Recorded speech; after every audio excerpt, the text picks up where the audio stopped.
right, welcome everybody.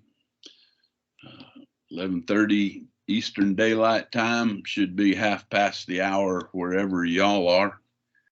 My name's Pete Irvin. I'm pinch hitting as your cohort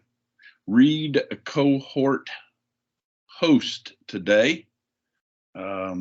Lynn Gasaway is having some connectivity issues, apparently power outage at Sequoia Kings Canyon and the surrounding areas today.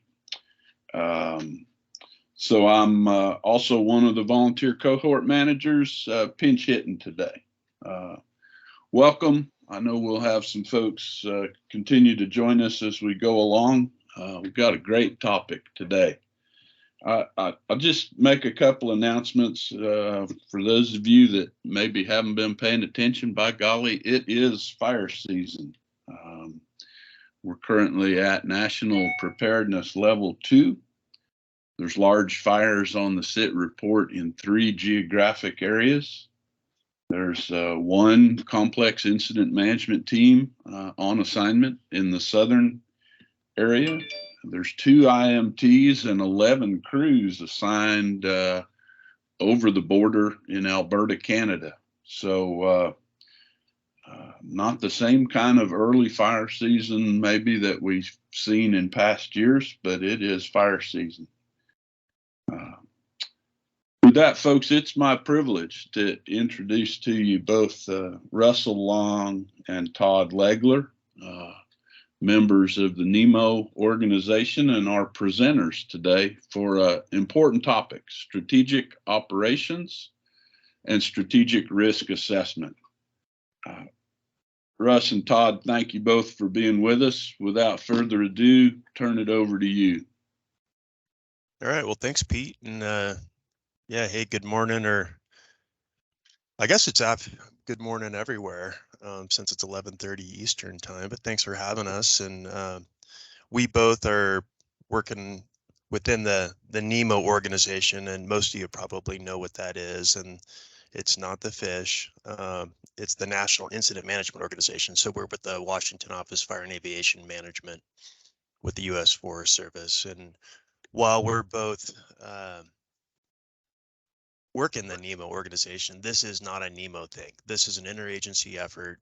It's been adopted by the ICAC Council, Incident Commanders. NWCG is adopting these concepts.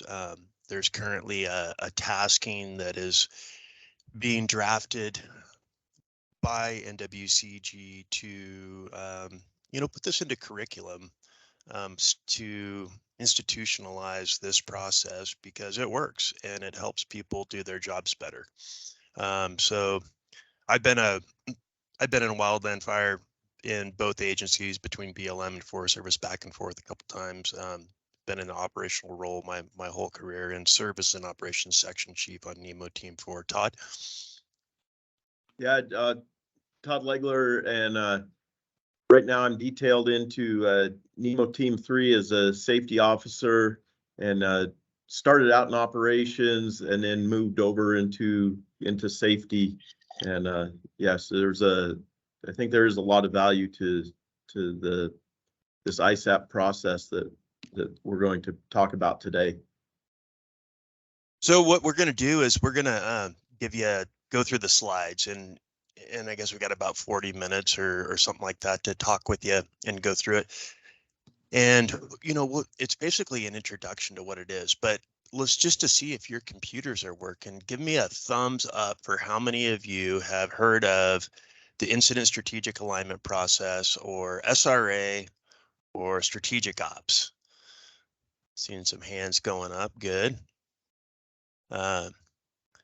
More and more, it's now becoming more socialized. We've done a lot of virtual presentations, a lot of in-person presentations at, we hit almost every single team IMT meeting this year. And we've been out and coaching teams on site. So maybe you've been involved with that. So what do we want you to get out of this? Well, before we kind of get started, it's to be able to take away 4 things, the 4 pillars, and we'll talk about those 4 ideas as we think about dealing with any type of an incident. So I'm going to go ahead and share my screen. And Pete, when it comes up, maybe you can tell me if it's actually working or not. So. All right, seeing some changes happen now, Russ, and got it right now. Title slide, incident strategic alignment process. Looks good to go, man. Okay, perfect. Thank you. So we'll go ahead and as this has kind of evolved over time, this kind of started off about 3 or 4 years ago, really within the workload that began, and we started with the SRA process, and then strategic operations kind of came on the scene as we started thinking about how we build strategy, and they were kind of being separated by people as two separate things. The reality is that it's really one thing. And so we put them together as a strategic alignment process.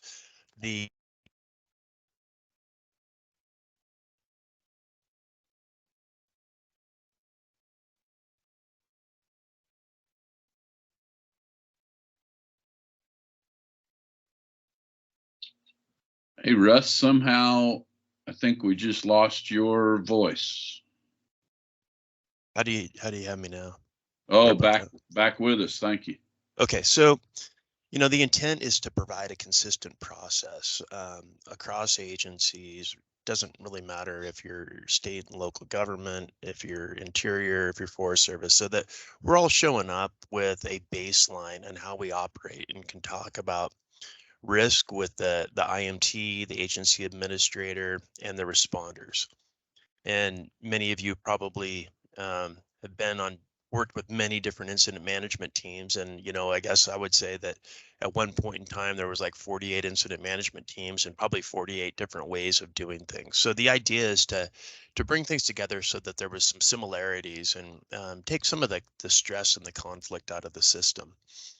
Back in, well, I think it goes back to like 2019, NMAC put out a tasking to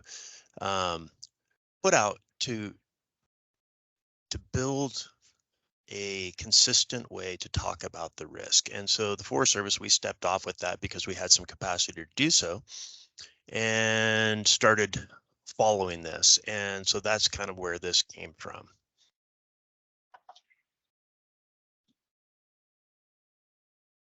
My computer's moving slow today too, Pete. So I'm trying to get over to slide 3. There we go. Todd will kind of walk us through the levels of risk to get a baseline here.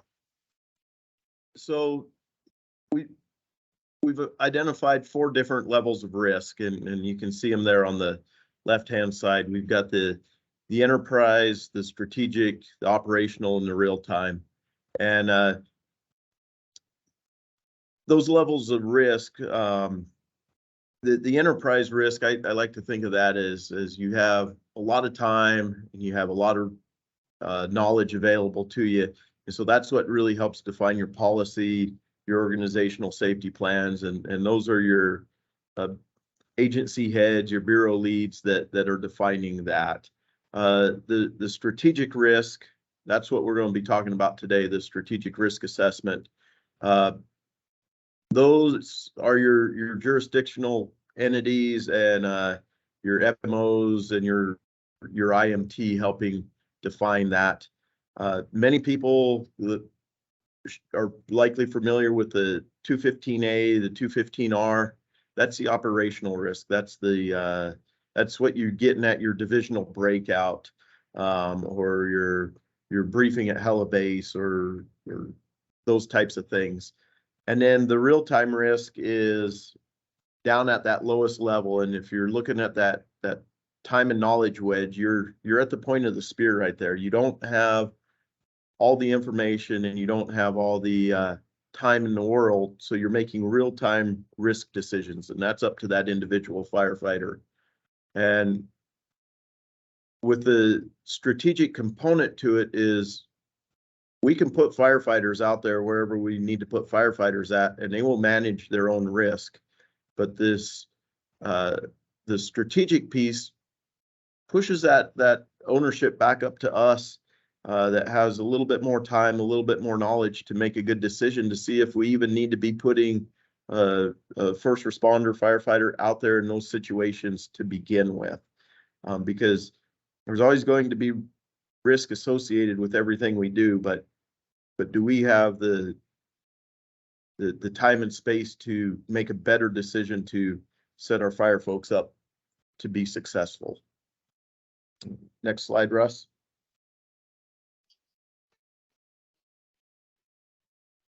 Wait for it. It's coming. I'm waiting.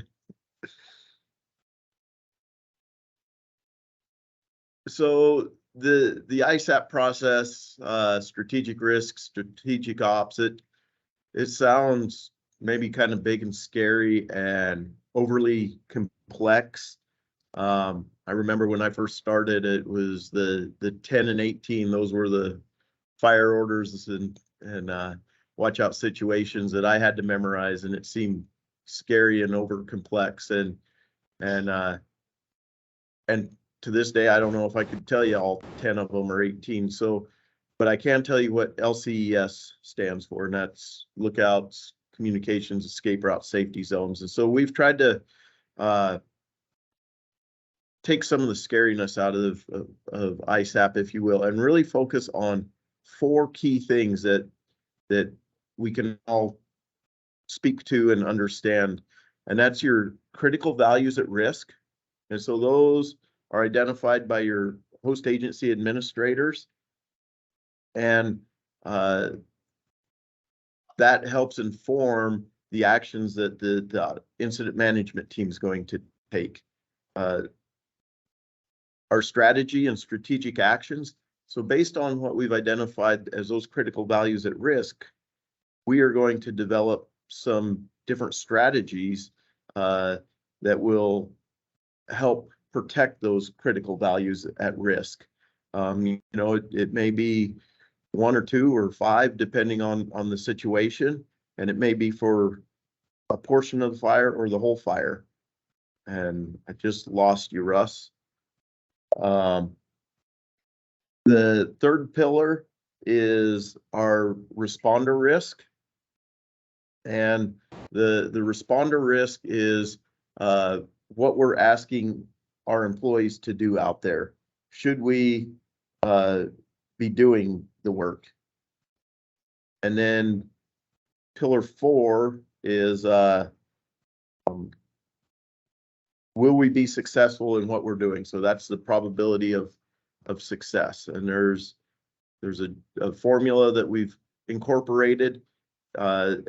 It's not a perfect formula, but it is a starting point. You ask your operational folks probability of success, they may say 80%. You run it through the formula, it may say 37%. So it gives you a talking point to start that conversation.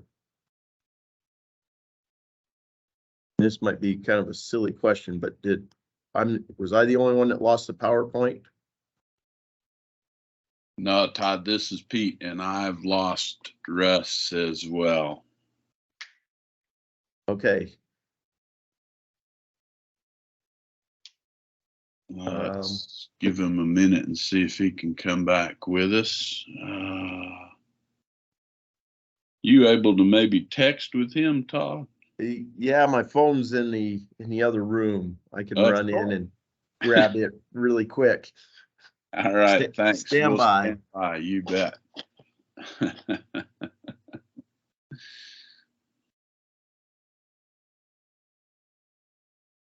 Well, folks, I apologize for the technical issues, but bear with us a little bit. This is we'll see if I'm back. I'm back. I got booted off and just finally got back in. Sorry about that. All right, perfect. Well, Todd just ran out of the room to grab his phone to try to text you to go to the next slide, Russ. Well, I was gone. I got thrown into space there. Sorry about that. So. Yep, no worries. You know how this virtual world goes. Here, I'm going to try to share my screen again and back on with you. Sorry about that, folks. It's all right. Don't have the share at the moment, Russ. It's coming. Okay. Everything's running slow in Boise, Idaho today, apparently. Well, all right. Looks like it's back up. Okay. Yeah, so I did talk about those 4 pillars there, before the slide disappeared. So there they are. It's the critical values at risk, the strategic actions, the risk to responders, and the probability of success. What that's doing is that's why are we out there? So that's our critical values at risk. What are we doing? That's our strategy. Should we even be doing that? That's the risk to the responders. And then will we be successful? What does success look like? And what's the consequences if we fail? And that all ties into that probability of success. And I think you can go to the next slide, Russ. Okay. So with those 4 pillars there, like, well, so what's the big deal? And really the whole idea is like, how do we make sense of what's going on around us and who are we actually making sense with? So when we think about the incident strategic alignment process, like who are we aligning with and what is strategic? You can actually try to think back in your career of a class that you might have taken that had anything to do with strategy, and you won't be able to come up with one because frankly, we just don't have one in our curriculum. So with that, we're trying to make sense making with the incident.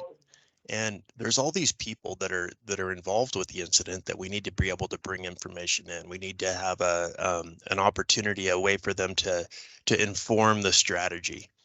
And when I think back in my career about how we built strategy on large incidents,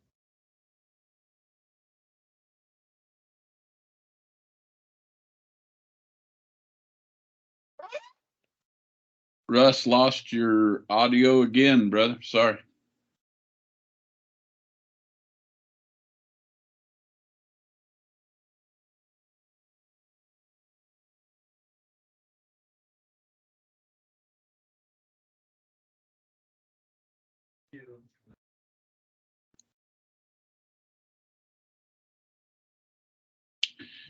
Hey, Russ, this is Pete, not hearing you at the moment. Yeah, I just texted him again. Okay. am I back? You're back. Okay. I don't know what's going on here, but we'll keep trying. So anyway, when you look at the slide, there's all these folks floating around the alignment process.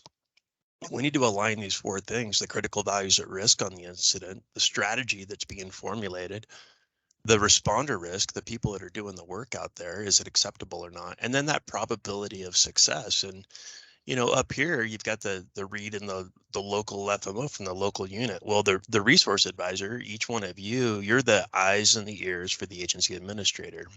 You're that piece of sense making that brings in the things that a team doesn't know, because teams, we do stuff, show up on an incident and we're not always doing the right stuff. So this is where this process allows that information to freely flow into the whole process without with less conflict, we'll call it that way.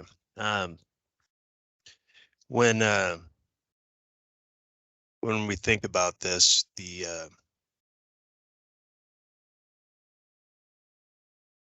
can think of many times where it's what seemed like a good plan ended up being a horrible plan because maybe that information from a resource advisor didn't float in. I can think of a couple fires that happened that we put dozer line down a ridge, specifically one in out in California, with the team to put the fire out, and we stopped the fire.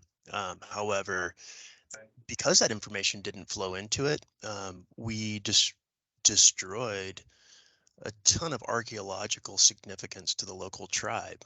And it was only after the fact that we found out about its existence. So these are the things that are trying to help solve those problems that we create, because we're the chaos that the fire's the fire. Truly, the team creates much of the chaos. So we'll go into pillar 1 with Todd. Yeah, so pillar 1 is our critical values, and I think one of the things that this process does is really tie down what those critical values are.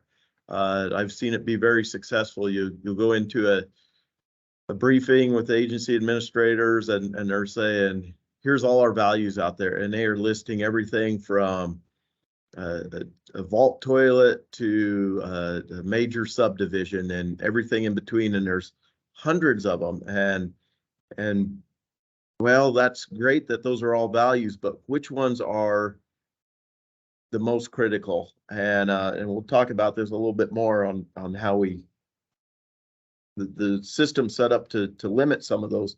But we get this from our pre-work, if you will, and it's that hallway conversation with our agency administrators and FMOs and resource advisors and those types of folks, because you know it best and you know what is a value and what isn't a value. And when, like Russ said, when we show up, when an incident management team shows up, in the absence of direction, we're going to go to work and we are going to save whatever it is that we think needs saved, which may be putting a dozer line down a ridge with a lot of archaeological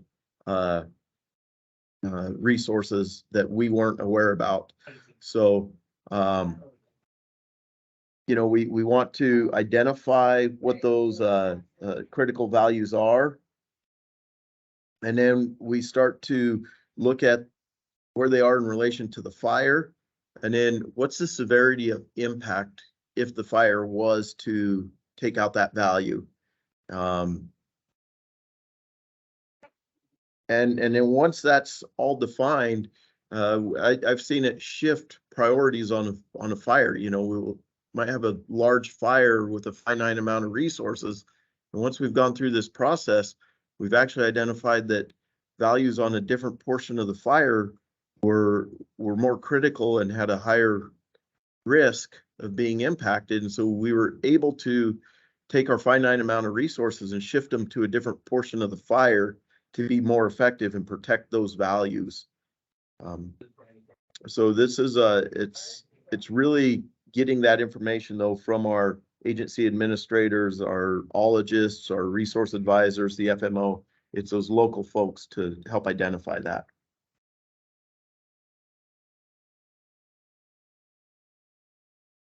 So here we are with the critical values at risk. And again, we've limited it to 7. I've been on fires where multiple agency fire, and I think when we first started this process, there was 143 critical values at risk identified, and there's just no way that we can address 143 critical values. So through some conversation with all the agency administrators, we narrowed it down to 5 or 6 that were truly critical, and we capture those on the SRA document, and then we assign a severity of impact, and that's from the local agency's input. The probability of impact. There's a lot of science that we use now, whether that's our FS Pro runs or weather events, that season-ending weather events. There's a lot of science out there that plays into how likely will the fire impact these, and you populate those two things from a drop-down menu and column 8 and 9 there, and it gives you a risk rating. And then what we can do is we can categorize which are our highest values at risk and where do we need to focus our resources. And this isn't static throughout the entire duration of the fire. This needs to be revisited and validated as the fire moves across the landscape, as weather conditions change, as resources become more available or less available. Next slide, Russ.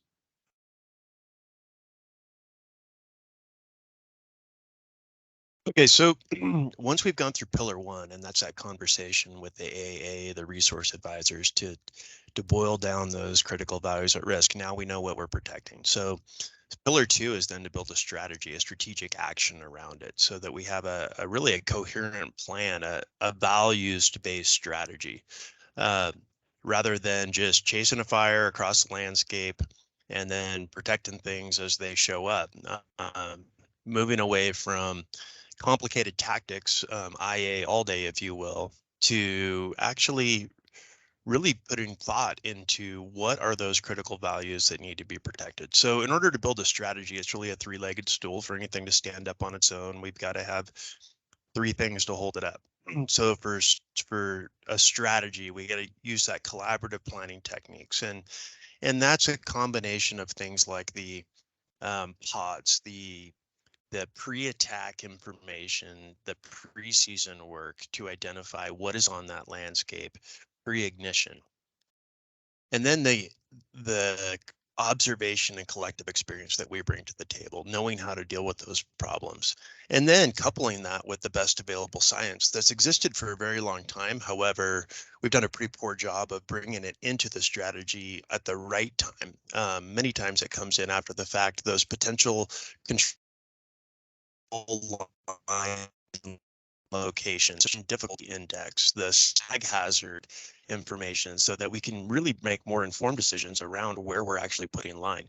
And then we put that into a sentence, like we write it out, what we're going to talk about, what the thing is. And these are the things that we talk about are the ones that are the head scratchers, the places that we have probably the most decision space. There's many times where there's an obvious road or a ridge that isn't causing us any problems, but we're talking about that division Y, if you will, the one that is there's no good answer for it, and it's high consequence or high risk. So when we talk about strategy, we're bringing all of these things together and being able to communicate so everybody understands what the plan is for that.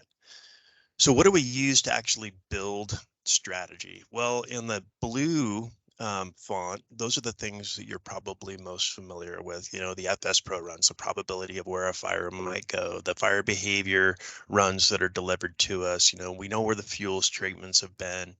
We get the weather forecasts and the long term, but the ones that are somewhat new, that are new on the scene that we're learning how to better use are the ones that I mentioned there, like the SDI, the PCL. Those are acronyms that should become very familiar with you, and they're password free on the RMA dashboard and other sites. And we'll show you the links, places where we can look at the housing unit density. We can look at the QWRA.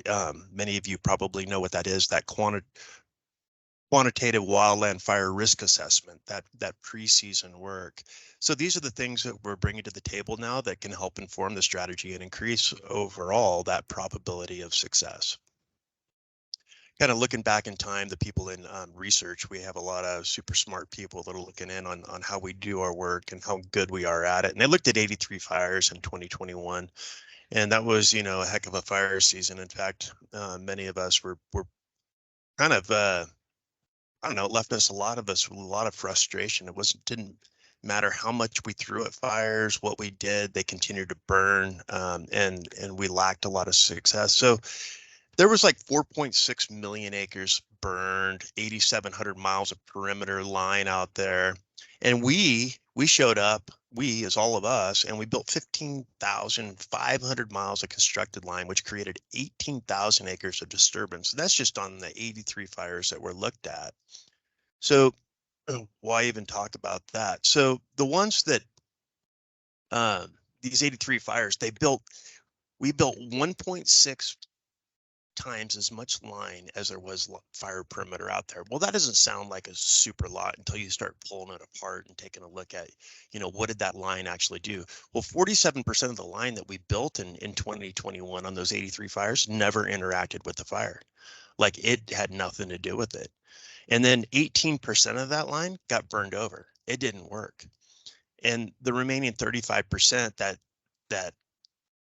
part that held, only 35% of that line actually worked. So that kind of told us something that, boy, maybe we need to take a look at something a little bit differently.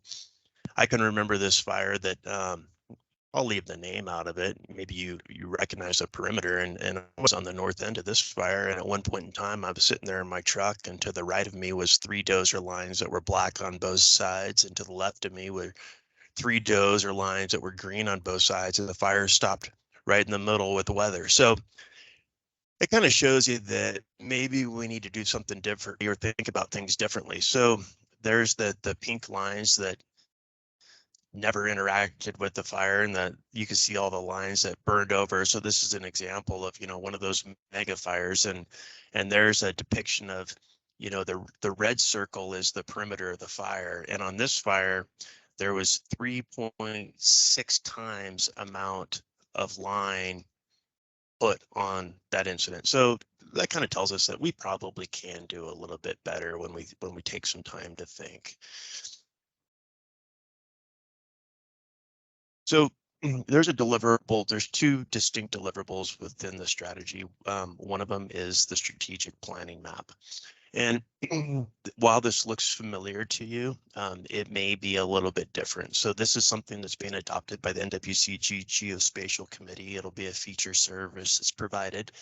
So when you walk into an ops tent or a planning tent, there's just maps on every wall. Sometimes you don't even know which map to look at. You've got all these pieces of information. So we're bringing together the critical and important ingredients into one map that can be shared all the way down from the dozer boss or the crew boss, all the way up to the agency administrator and the stakeholder. And why this is really important is because it allows us to see what the plan, the strategy is. So we put on this map all of our strategic lines, the places that we plan to go and do work. And why is that important? Well, as soon as you see where operations and the team is planning to go to work, well, you can launch resource advisors at it and start clearing lines and taking a look at what the important things are that need to be thought about before we go out to the woods with a tractor or a chainsaw. We bring the fire history into the map. We can bring in the analytics to the map. We bring in the evacuation areas to the map.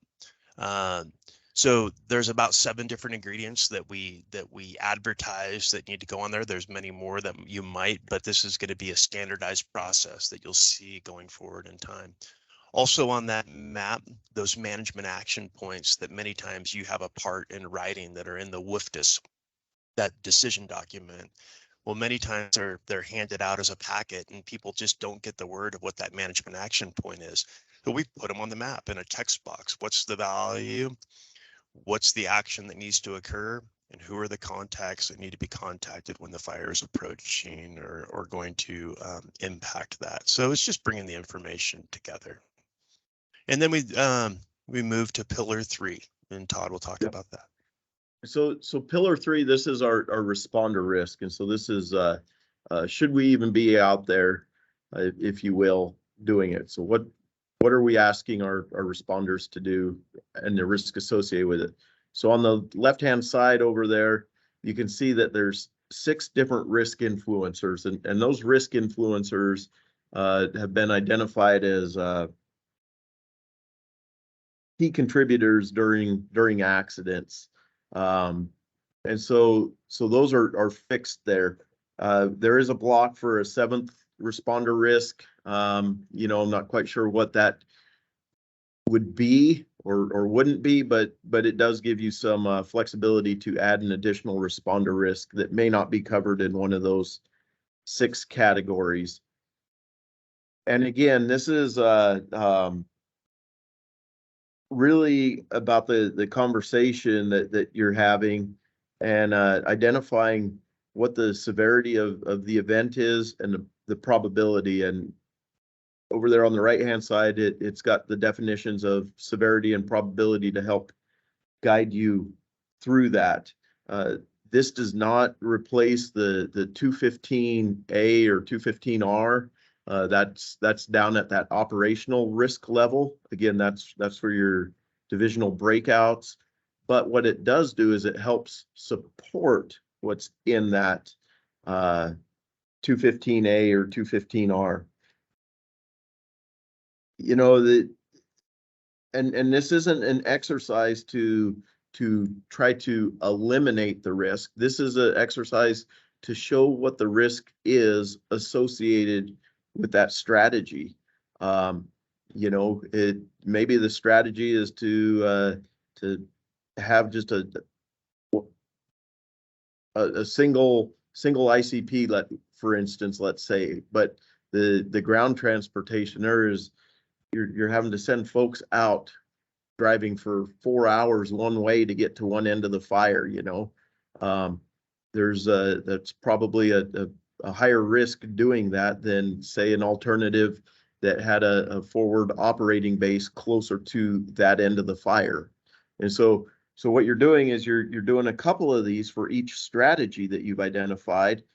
And based off that, it gives the decision makers an opportunity to do that risk trade-off and see what's going to be the best bang for your buck. Is the juice worth the squeeze under this strategy, if you will?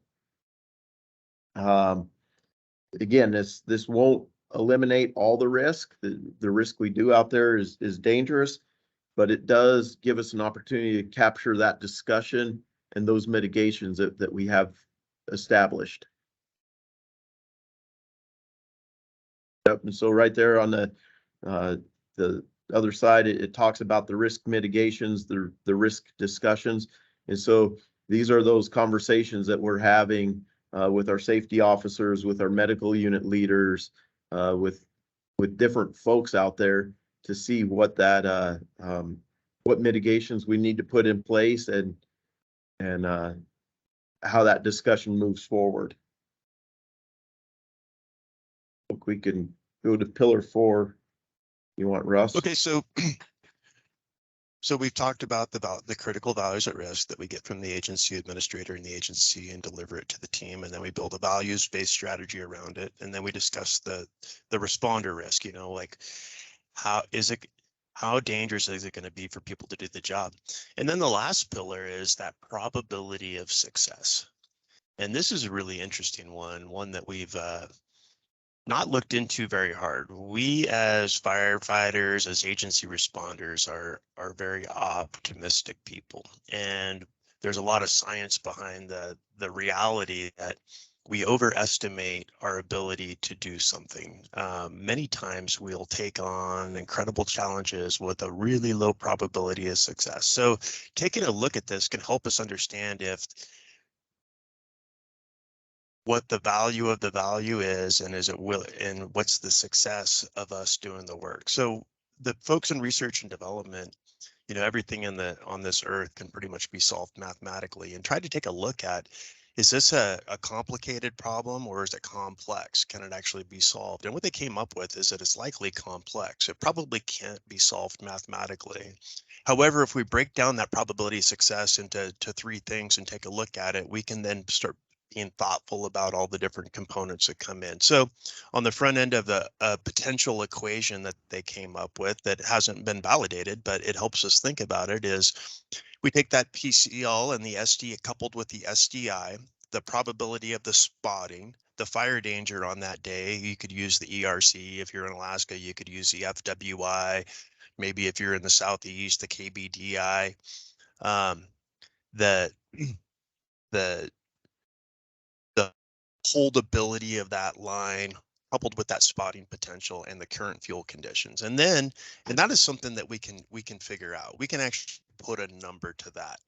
But this is where things get complicated. Then we have the resources that we have on scene versus the resources that are required, the ones that we want to be able to do that job, and that ability to complete the line. What is needed versus what you have there to do the work. And maybe you have that there, and this is where it gets complicated. Maybe you have the 5 hotshot crews that you need, but maybe one crew gets COVID and is sick, or maybe one of them gets a flat tire going to the line, is delayed. So everything is really variable at this point when we start getting into the second box. So then we go into the probability of completion and that arrival time of the fire or whatever it is that's going to get that value at risk. And this gets very variable and subjective as well. So we all make estimations based on the slides that we have in our brain, based on, you know, if the last fire I was on as an ops chief, maybe the fire ran hard and was really, really fast. And so I use that bias as I bring to the next fire, or a fuel type that maybe I'm unfamiliar with and don't understand. So all of these things then come in with that completion time and the time that we have to protect whatever it is. So as we go into that, there's a lot of things that can really affect this.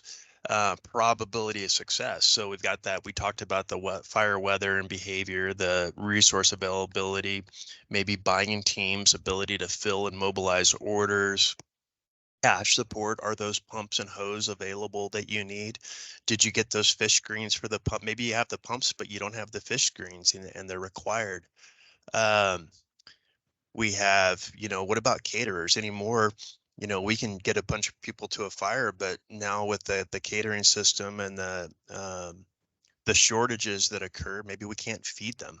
Medical support. Do we have the responders that can go out there that we need in case something does happen and somebody has a bad day? The information and liaison capabilities and the land use agreements. So there's all of these things that can float in that increase our probability of success. It's kind of like the stock market all day. We are either a green arrow or a black arrow or red arrow, and you're going up and down, but it's never constant. So these are all the things that we need to think about as we go into it. And what we want to do when we get to pillar 4 is, and it's on, we collect it on the form, is we articulate what we think the probability of success for that strategy is. And so everybody understands what needs to go right and the things that might go wrong for something to happen. And so this is the actual SRA tool. This is the document that that captures all of it. And again, I want to really emphasize it's not so much about completing this document. It's about the conversations around those 4 pillars. And so right there, we can see critical values at risk. Again, we're getting those from the agency administrators, from those home units to help define what our strategy is going to be. And then we can click it one more time, Russ, and it should show pillar 2 there. That's going to be our strategy, what it is that we're actually doing there. And it also has some of those resource needs that we have. It talks about the probability of success and the duration to accomplish that strategy. And then pillar 3 is going to be the responder risk down there on the lower left. Again, that's the risk that we're asking our responders to take on under this given strategy.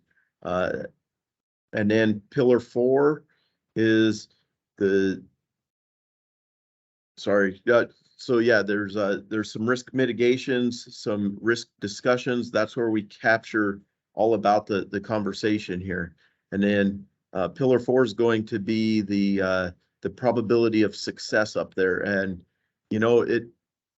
it's more about the conversation. We saw there's some mathematical equation stuff that will help start that versus just a gut feeling of someone spitting out a number. And those two are always different. So what I see is that's that opportunity to have some discussions about why those are different.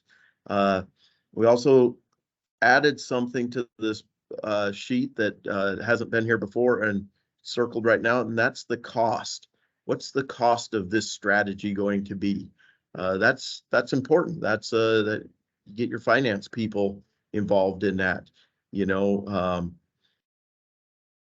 So this is the document that captures everything. We did get away from the bubbles. If folks have used an older sheet and showed the bubbles, we got rid of that to allow for some more documentation of the conversation. We still have the 2 lines there that show the responder risk in relation to the values risk. The thing that I really like about this is a durable form. It's transferable.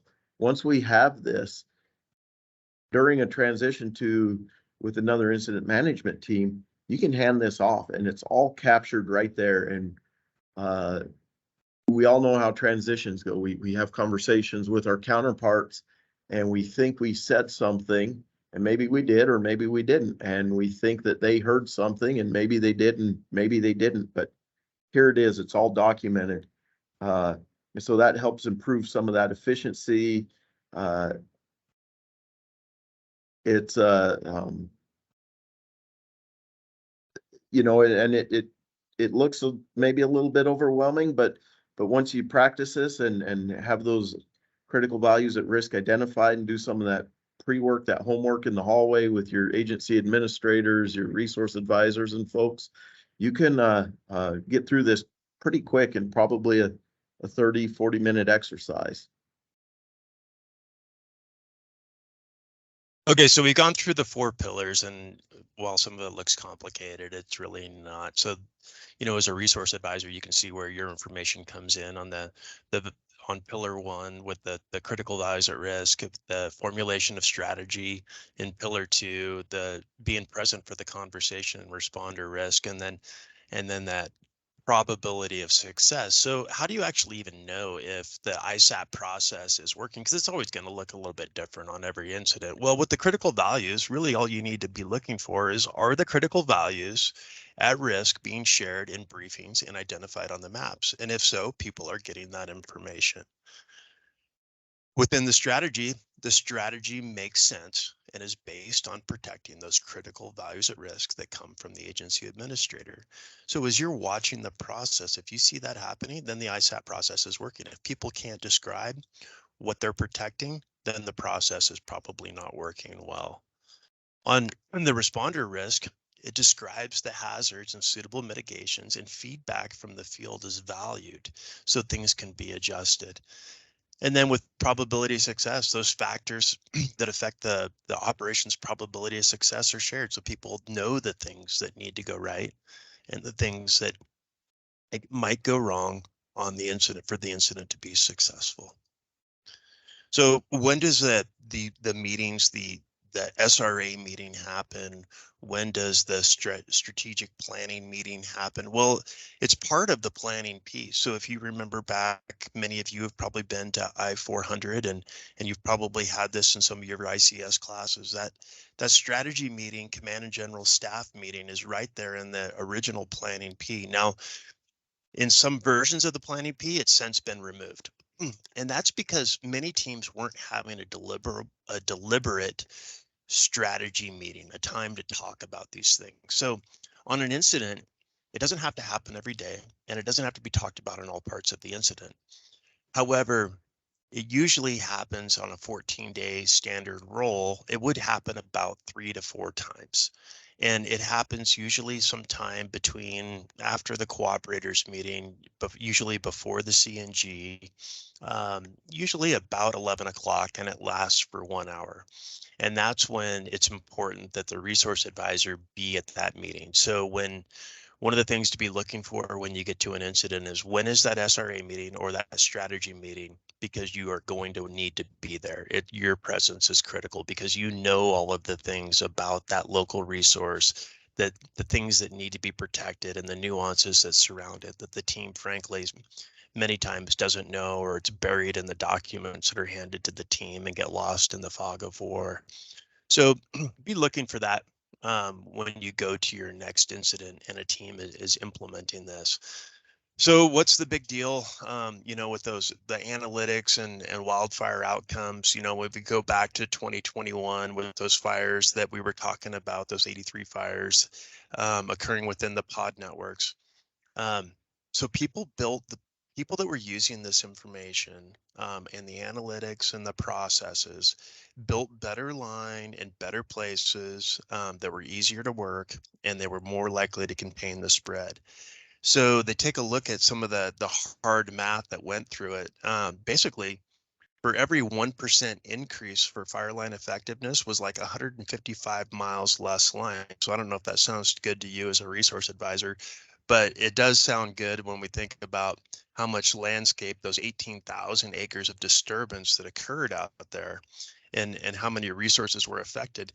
And that's like 25,000 hours less exposure to firefighters. And if we equate that into a crew, that's like roughly a year of one hotshot crew's work. And we all know that we could use a little more slack in this strained system where there's less resources available to us to do our jobs, and frankly, more fires on the landscape. So there is some data to show that this does have a positive effect for us. So when we take a look at all the different pieces of the CNG and that come to the table, you're contained right here in this center box, in this little honeycomb cell. And because you are the eyes and the ears for the agency administrator. And I remember all the way back to being when I was a young FMO coming up in the system.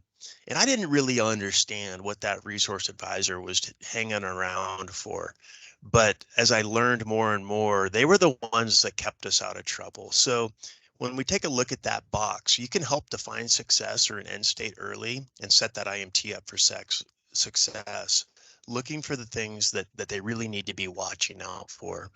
You can help leverage that preseason work with the team and the local knowledge that to bring to the table. And understanding the factors that are contributing to the probability of success and those little things that people need to know about that road that you have on your unit that's just well known for flattening tires, to help people understand that that's going to be something that's going to probably affect their probability of success.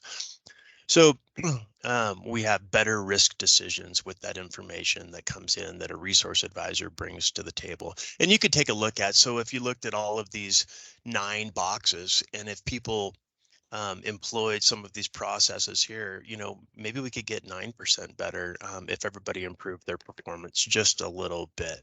And that would have quite an effect on the total system. So kind of in summary, this incident strategic alignment process, really what we want you to take home is that awareness of these 4 pillars. And it gives us that common methodologies, language, we're using the same language, and the same products on every incident. We have a consistent way to talk about risk, and supports, like when we talk about shared risk, now we're truly sharing risk because we're having real conversations around it. It doesn't eliminate the fact that a fire is going to run off and bad things are going to happen. However, people will be able to say, we talked about that, and being able to look out what those things are that might happen. So kind of as we wrap this piece of it up and just kind of get to some question and answer and quit being a talking head, there's a story map here, and we'll share this PowerPoint with you. This is how you can request a presentation. If an incident needs a surge request, where we can send personnel to teams, they just ask for help with strategic operations or somebody to help facilitate, there's a way to do that. And the story map, all of these resources, all of this PowerPoint and the processes are contained within this story map. So I would highly recommend grabbing that and keeping that in a bookmark on your computer or your iPad, so you have that information available to you. And then this page here, these are the resources and tools that are available to you.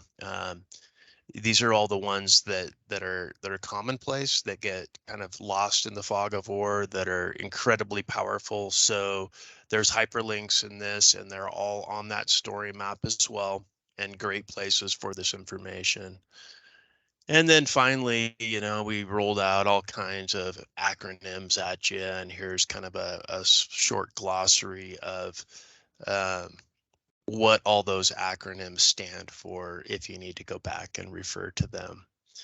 And then if you need more information, there's the NWCG glossary. There's tons of information there. There's the Red Book link, and then the mobilizations guide. So with that kind of rounds out the presentation. I'm going to stop sharing my screen, and what I'd like to do is, oh boy, did I just get lost? Am I still with you? Yeah, we got you, Russ. Okay. And did I stop sharing my screen? You did stop sharing. We're looking at you and Todd. All right. So while that was a little choppy, and I apologize for some of the IT things that affected us a little bit today, I'd like to open this up for some, question and answer or anything from you about any of this that we can help, talk about or create a better understanding. Hey, and Todd and Russ, as we start on that, and maybe since you're not sharing, you can look at the chat a little bit now. But for folks that have questions about the availability of this presentation, a couple of points. One is that our meeting here is being recorded and will be on the Read Cohort YouTube channel within a couple days, and we'll get Russ's presentation and post it in the Read Cohort Google Drive within the next couple days as well. And maybe I'll just start out, Russ and Todd. I've had a little exposure to it and appreciate the presentation today to give me more exposure to ISAP. And I've seen the lead read disappear for these SRA meetings, and it's like, where the hell is he? I need to talk with him. He's doing important stuff, right? It's important for the lead read on a large incident to be a part of those discussions as the eyes and ears for the agency administrators. So I guess I kind of a two-part question. And Russ, you touched on this a little bit, but advice you have for local unit reads and how to engage or how to be a good player here. And they're the ones that have some potential for some pre-incident involvement. And then also, what advice do you have for somebody that's been ordered up as a non-local reef or read or ARC that's coming into an incident? You bet. So in the local unit, and I can think back to Sparky Tabor when I was at FMO in Grand Junction, Colorado, for the BLM. And so what made Sparky an amazing resource advisor for that field office? Well, Sparky, it's all about the relationships that you built with them. And he'd stop by the office, like his entire staff. How often do you stop and talk to your FMOs? Just go in and talk about the things that are, because when you incident, what the things are that are important on your unit, the Iron Man, without even a question, that I can remember that I didn't really stress that the field manager or the agency administrator out, because they had already conveyed, hey, look, Russ, if you can't sit down and eat your lunch in that spot there's probably not an archaeological site. But if you can sit down and if the firefighters can sit down and eat a lunch there's probably an archaeological site. That's when you need to call me. So it's simply stuff like that you can do and just building a relationship. As far as catching a resource order and going off unit as a resource advisor, there's several different roles. You listed them all out, whether you're a reef or a lead read or whatever you are. It's being in the right place at the right time and being at these meetings with the ops staff, being able to walk into the ops tent and listen to conversations and bring the concerns of the agency to the table to make sure they're being looked out for, making sure that you bring your voice in the room.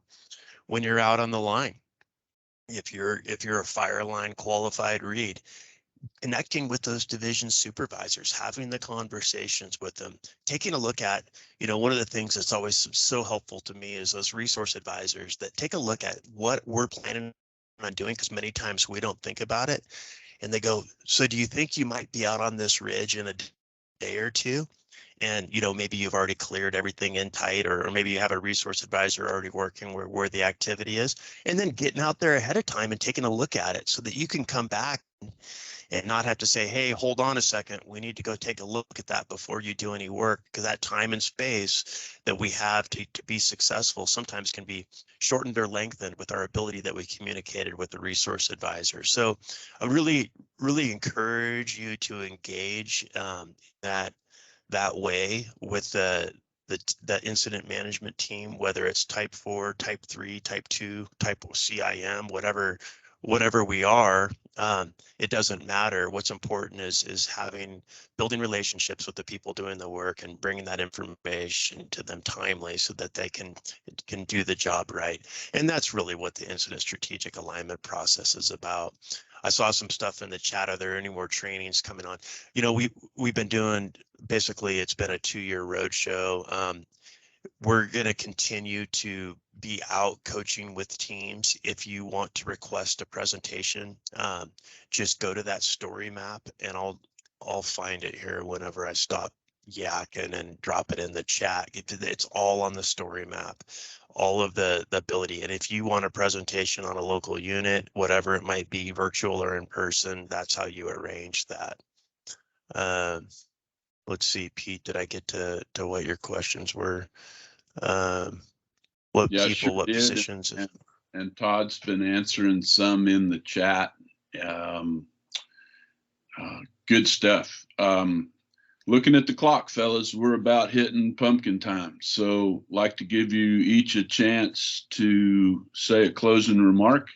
And at that same time, give you our big thanks for laying this out to us, right? We got a group that includes some very experienced resource advisors that have been doing this and engaged in the fire world a long time, to some folks that have yet to get on their first fire as a resource advisor. So really appreciate the information and you guys taking time out of your busy schedules to present it to us. And with that, closing remarks. Hey, remember those 4 pillars. And remember those questions that you ask, and don't be afraid to stand in the room and ask the questions in it. And if you ever feel like your information isn't being welcomed, you really need to get with your agency administrator or talk to the incident commander and say, hey, we really need you guys to pay attention to this thing out there that's important to that agency, because our success is everybody working together so that we can serve, because really we're serving the public and we're protecting their stuff. And that's our job, and we all take it serious. So be a part of that and engage. Yeah, no, and I'd just like to echo that, you know, doing a little bit of resource advising on the side. It's this is a really important process for each and every one of you. You've got the critical information out there that will set us up to be much more successful. So you are a key part of this process. Don't be afraid to be part of this process. And if you're unable to be part of that process, have those conversations with your agency administrator so that you are part of it, because it really does improve that overall efficiency, can help focus us on those critical values, and in the end, produce a better product. Awesome. Thank you both. And participants, thank each of you for making time in your busy schedules to be a part of this month's Resource Advisor Cohort. Next month, as always, the 3rd Wednesday at 8:30 Pacific time. That'll be June 21st. Couple good presentations next month. Wild and Scenic River considerations, and also talk about a trainee availability. What can we do to improve trainee opportunities for READ trainees? With that, and with a final comment that just a quick Google of Wildland Fire ISAP immediately brought up the story map. So don't have to dive too deep to get some additional information. Russ, Todd, everybody on with us, thank you much. We'll talk with you soon. Thank you. Thanks for having us.